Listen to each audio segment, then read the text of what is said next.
Hi, it's Dwyer, gamblersadvisory.com, dwyervip.com for non-boxing picks. Remember, the opinion you should follow should be your own. Just consider this video to be a second opinion from a complete stranger online. Now, yesterday had hits and misses for me. The highest profile fight, the Andy Lee, Billy Joe Saunders fight, I'll make a separate video on. Billy Joe Saunders delivered. Then there's the Joshua Clottey, Gabe Rosado fight. Joshua Clottey did not deliver. I'm punching myself for not being wise enough to do a hedge, as many of you here online suggested. Right? The last fight, Luis Ortiz versus Bryant Jennings, my hedge held. Ortiz by KO. But more important than anything I'm doing is this fight, the mechanics of it. Now, let's talk about it by using an analogy. Let's say you're LeBron James, right? Let's say you're LeBron James, and let's say you're about to play Tim Duncan, right? Tim Duncan's going to be sticking you in a basketball game, right, involving your teams. You want to get the most of that matchup.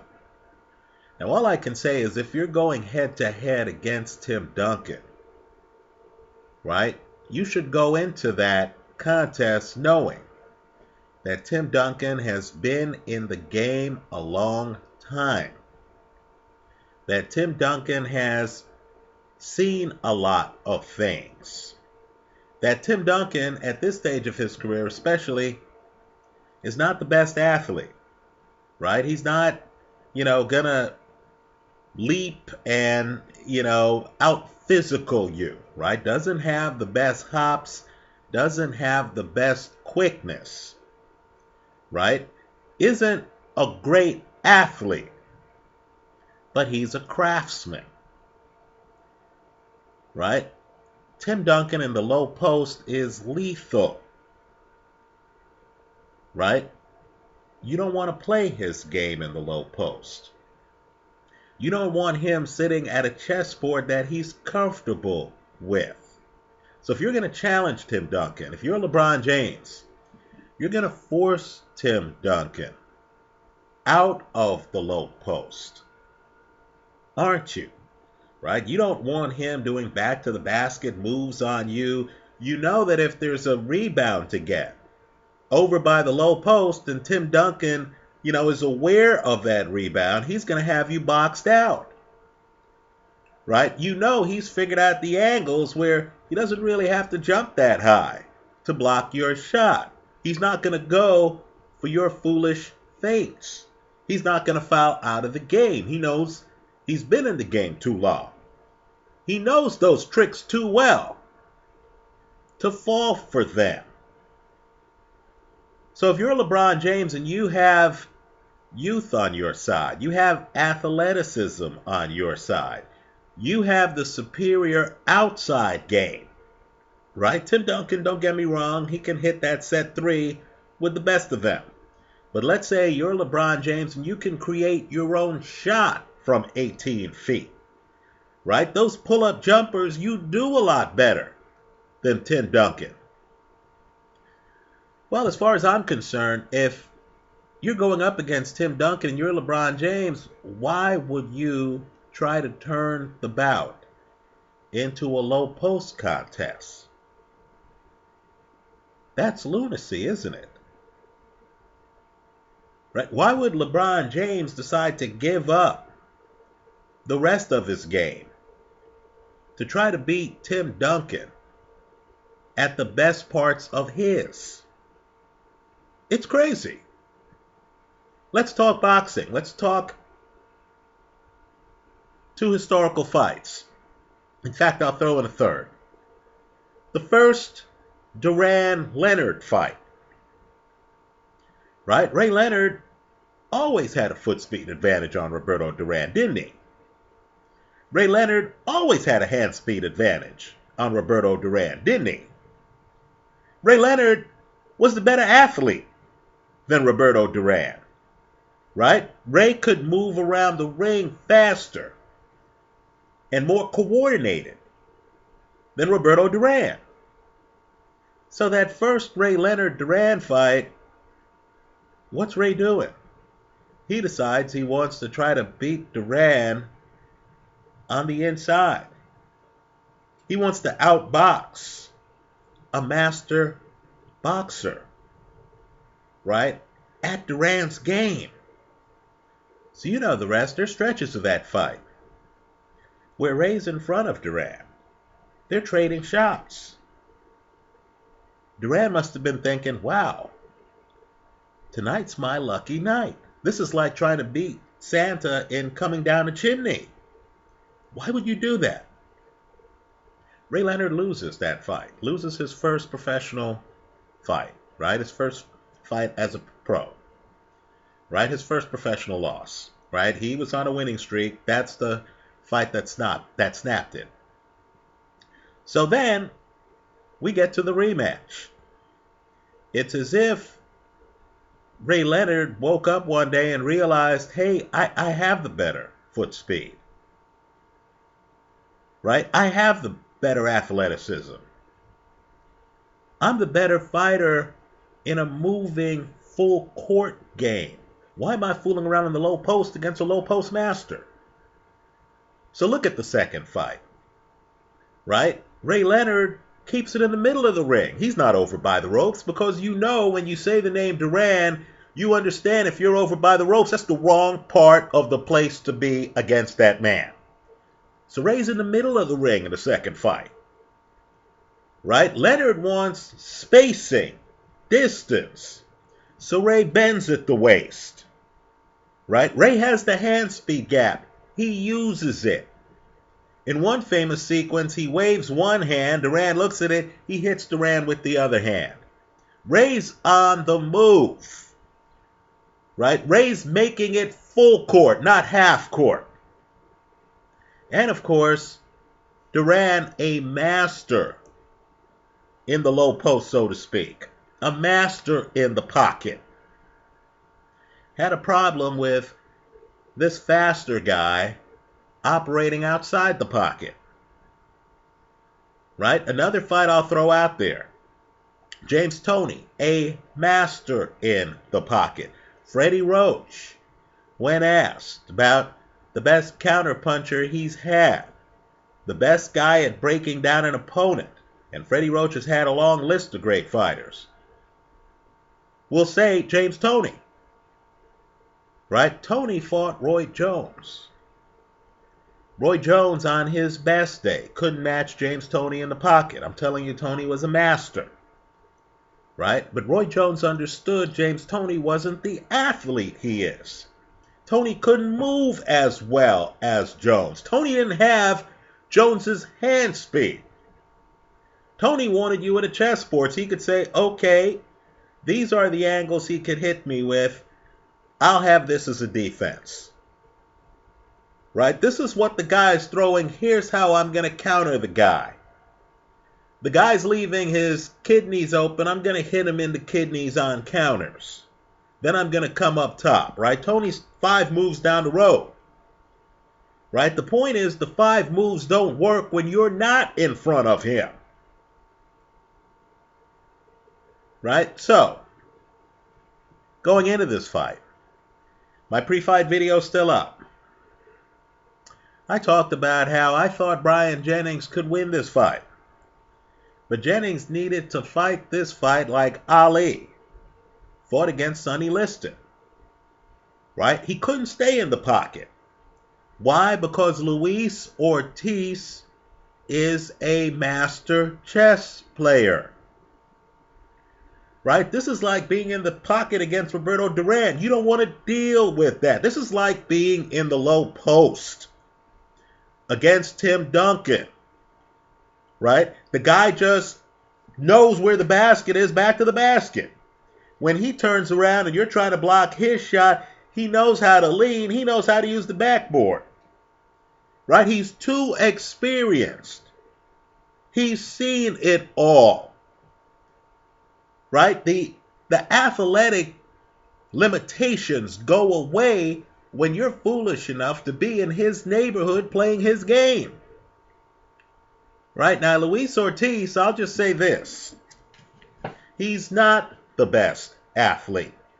What I want people to do is right before the 7th round, the camera goes to Ortiz's corner. Now keep in mind, folks, it's a 12-round fight. Right? Let's do the math. The beginning of the 7th round is the beginning of the second half of the fight. You're fighting a big guy who's in his mid to late 30s. Right? Mid to late 30s. Right? You want to make that guy work. Understand, Jennings won some of the rounds in the first half of the fight, right? But if Jennings had won none of the rounds in the first half of the fight, none of them, he still had 6 rounds he could sweep to get a draw. Right? You understand, you still had the second half of the fight to go. When you look at Ortiz's corner before that 7th round, I'm just telling you, Ortiz is winded. Right? He's winded. It's only recently that Ortiz has made fitness a priority. Go back a few fights and look at Ortiz. You're going to see a guy carrying a little bit extra weight. A guy who looks sluggish at times early in fights. Right? He's winded, folks. Look at him after the fight. He gets the stoppage. He looks at the crowd. He's like, then I want you to continue to watch as he goes to his corner and he's looking around. He's a tired man, folks. He's tired. Now, you're Bryant Jennings. You have the hand speed advantage. You're the better athlete. Hardly any body fat on you. You have a decided foot speed advantage. Decided. Why are you fighting this fight like Ray Leonard fought his first fight against Duran? Someone told Bryant Jennings that the way to victory, if you could believe this, was to come inside on Luis Ortiz. You gotta be kidding me. Right? Outrageous. Go back and look at that Ali Liston fight. You think Ali was crazy enough to try to come inside on Sonny Liston? A guy who KO'd Floyd Patterson early twice? No. Ali understood. I don't want any part of being inside against Sonny Liston. I'm going to be outside. Folks, it's called a jab and lateral movement. You're the younger guy with the better legs. You're fighting a master, but you understand from the outside, if you're popping a jab and you're moving around the ring, a James Toney is going to have a hard time catching up with you. A Sonny Liston is going to have a hard time catching up with you. A Roberto Duran is going to have a hard time catching up with you. Go back and look at the films of Carl Froch against Andre Durrell. A Carl Froch is going to have a hard time catching up with you. Don't you want to make the other guy's age? He's older than you. He's in his mid-30s. Don't you want to make the other guy's level of fitness an issue? Don't you? Now, this fight is so preposterous. It's a must-see. Because what happens is Ortiz, who's acutely aware of his surroundings, right? This guy's a thinker. Ortiz figures out that Bryant Jennings is trying to bum rush him. That Jennings is trying to come inside. So Ortiz then decides, and it's really shocking. I encourage everyone to look at this fight as it goes forward. The start of the 5th round, for example. Ortiz decides, that he's going to be the one dancing on the outside. It's mind-blowing, right? Ortiz goes to his plan B. It's like, okay, this young guy keeps running inside, right? Keep in mind, Ortiz is taking a step back, landing flush shots. Then Ortiz decides, hey, I'm going to, show off some other boxing ability. So Ortiz then gets on his toes, if you could believe this, and he starts shooting a jab.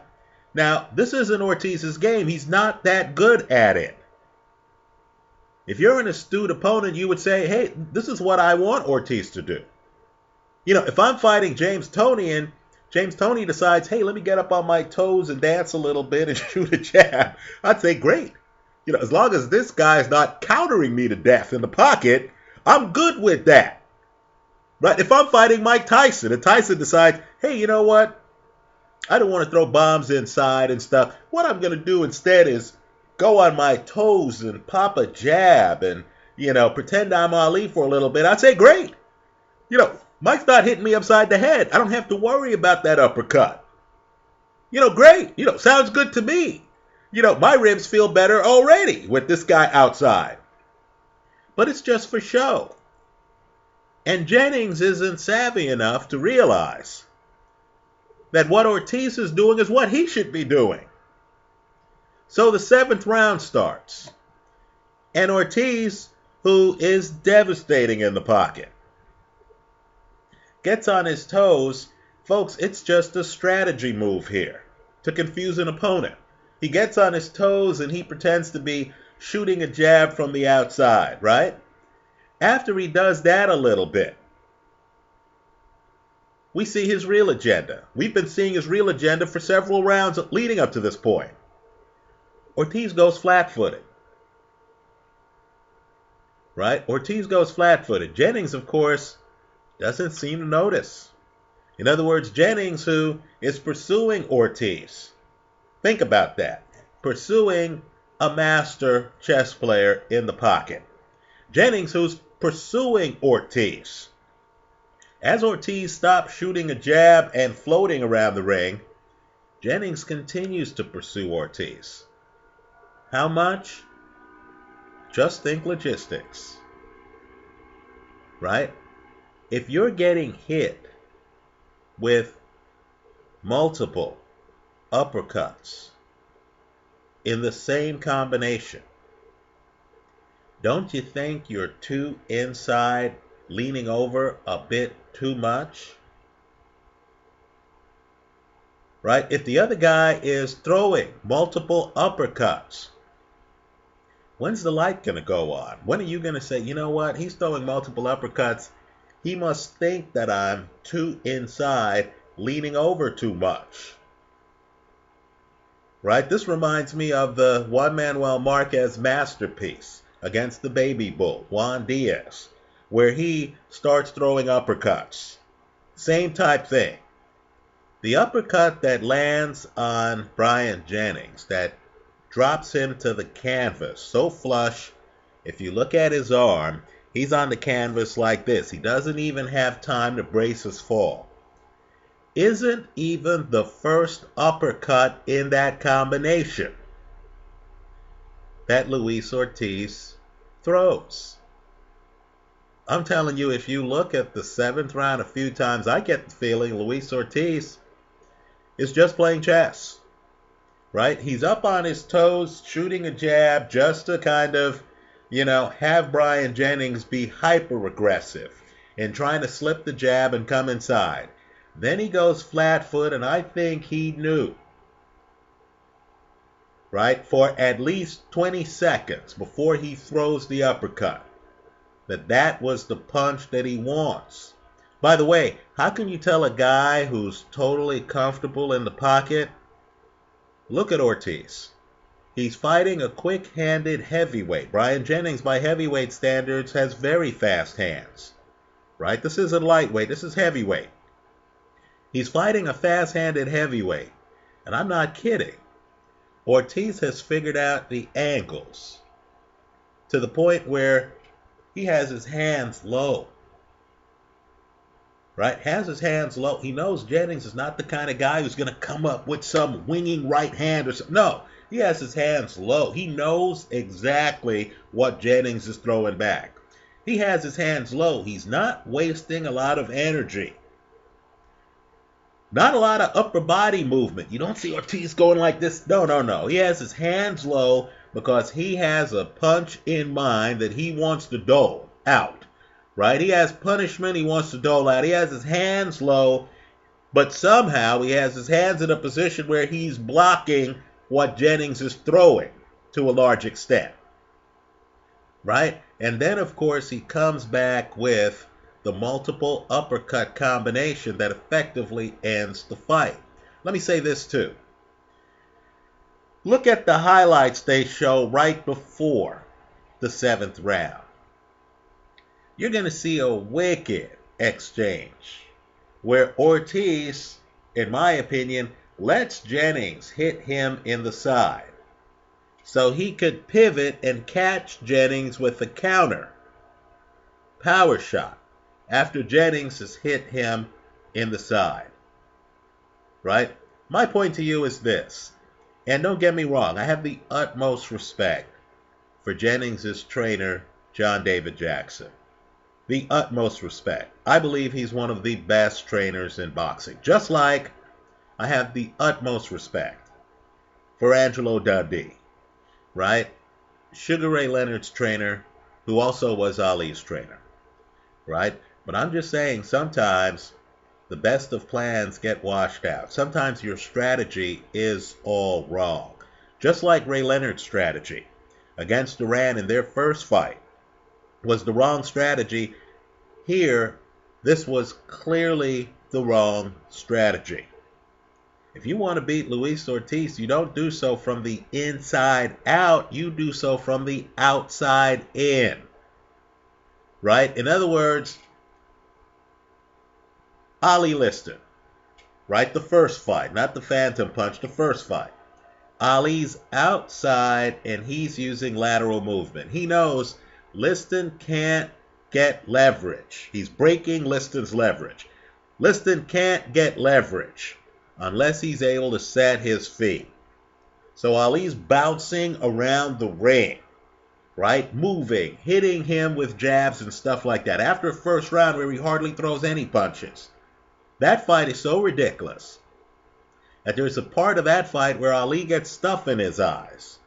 And Ali is on the outside blind, bouncing around, right? Doesn't want to engage with Sonny because he understands Sonny's like Luis Ortiz, right? He's a chess player who inside is going to do damage, right? Then, of course, Liston claims he has a shoulder problem, right? Really, Liston had an embarrassment problem.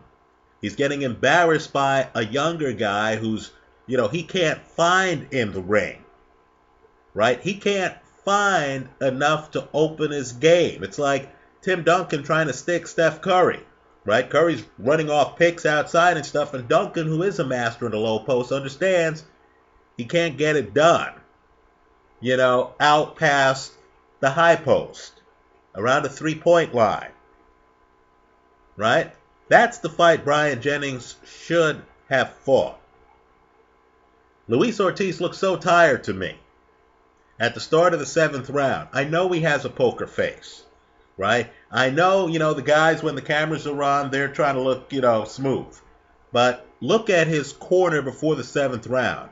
My point to you is Ortiz, right? I don't care how muscular his body looks and in shape and stuff. Ortiz is a late arrival guy to the world of physical fitness, right? If Bryant Jennings would have just kept moving, would have just kept, popping a jab, throwing combinations from the outside. Early in the fight, he leads with a power right hand and it lands. Rather than linger in the pocket, if he would have been outside of the pocket, throwing, power shots, pumping a jab, landing enough to win rounds. And if we would have gotten to the later part of this fight, right, I'm not sure if Luis Ortiz would have had the stamina to have been effective late. A lot of guys start falling apart late in fights. But Bryant Jennings didn't do that. Right? First round. What's he doing with his back against the ropes with Ortiz right in front of him? Did Bryant Jennings think he was Floyd Mayweather? Right? Then Bryant Jennings is coming inside on Luis Ortiz. Come on. Come on. I think this brother may have watched Evander Holyfield against Mike Tyson one time too many. Right? Bryant needs to realize he's a young guy who's late to the game of boxing. He doesn't have the instincts of an Evander Holyfield against Mike Tyson. By the way, one of the things Holyfield always did is he always had that arm bar. So you weren't hitting Holyfield with too many uppercuts. Right? Bryant Jennings' defense is like this. So understand, Ortiz throws an uppercut, it narrowly misses.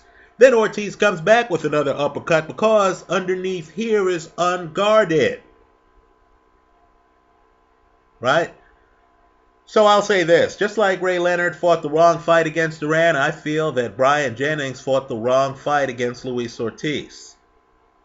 Let me say this. If anyone associated with Bryant Jennings is watching this video, let me just say, Jennings has just lost 2 fights. Right? If I'm Jennings, I don't fight Luis Ortiz again for at least the next 2 years. Right? Jennings needs to regroup.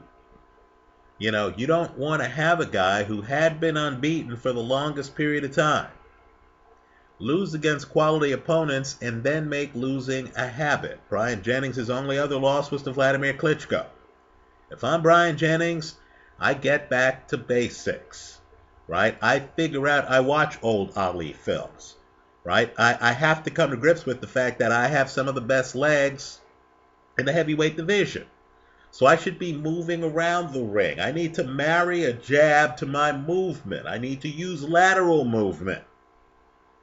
Right? You know, I need to understand that inside, I'm not yet at the point of being the chess player Luis Ortiz is. And I need to come up with strategies where I can beat superior chess players. Right? I get the feeling Jennings is kind of like thinking of Deontay Wilder. Right? A guy who has a long game but might not have a short game. Might be vulnerable inside. But he wasn't fighting Wilder. He was fighting Luis Ortiz, who's the opposite. Right? Master at the chessboard. Just not a master in terms of stamina and athleticism. Right? Jennings' strategy was the wrong strategy for this opponent. Right? The hedge held. I'm okay on this one. Right? Not okay on the Joshua Clottey one. Did very well, thank you, on the Billy Joe Saunders fight. But I'll say this. This fight could have turned out differently. Right? Jennings let this one get away. When Ortiz is breathing out of his mouth and looks like he needs a second win. And I'm telling you, second wins might come, second wins might not come. I have no idea what Bryant Jennings is doing, leaning over, being close enough to have Ortiz know that if the first uppercut doesn't land, maybe the second one lands. That's how I see it. Let me hear from you. Leave your comments for me here online. Visit us at gamblersadvisory.com. Thanks for stopping by.